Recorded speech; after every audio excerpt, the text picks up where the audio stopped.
बात कर रहे हैं? हाल ही में हमारी सरकार ने वन नेशन वन इलेक्शन का प्रपोजल अप्रूव किया। एक देश एक चुनाव। अगर आपको नहीं पता, the concept is basically to change the election process of India's republic. जैसे चुनाव होता है उसका तरीका नहीं, पर उसका टाइमलाइन चेंज करना है। आओ थोड़ी पॉलिटिकल साइंस पढ़ते हैं। देखो, हमारे देश में टाइम टाइम पर इलेक्शंस होते रहते हैं जिसमें एक वोटर वोट करता है।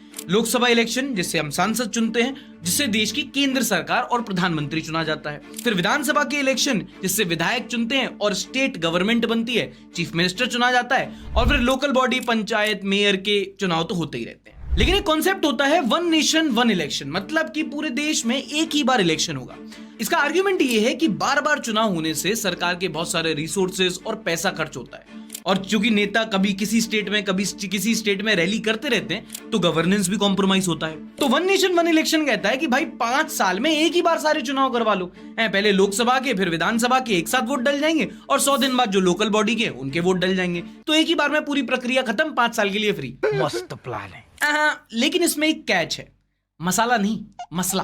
अगेंस्ट में इसका आर्ग्यूमेंट ये है कि इंडिया एक डाइवर्स कंट्री है।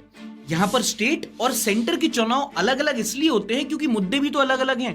अगर आपने साथ में चुनाव करा दिए तो कहीं ऐसा तो नहीं कि जो नेशनल इलेक्शन है उनकी वजह से कि जो स्टेट के जो लोकल इश्यूज हैं उनके मुद्दे दब जाए। इसलिए वन नेशन वन इलेक्शन का बड़ा विरोध रीजनल पार्टी से ही है। और दूसरा ये कि भाई गवर्नेंस तो बहाना है।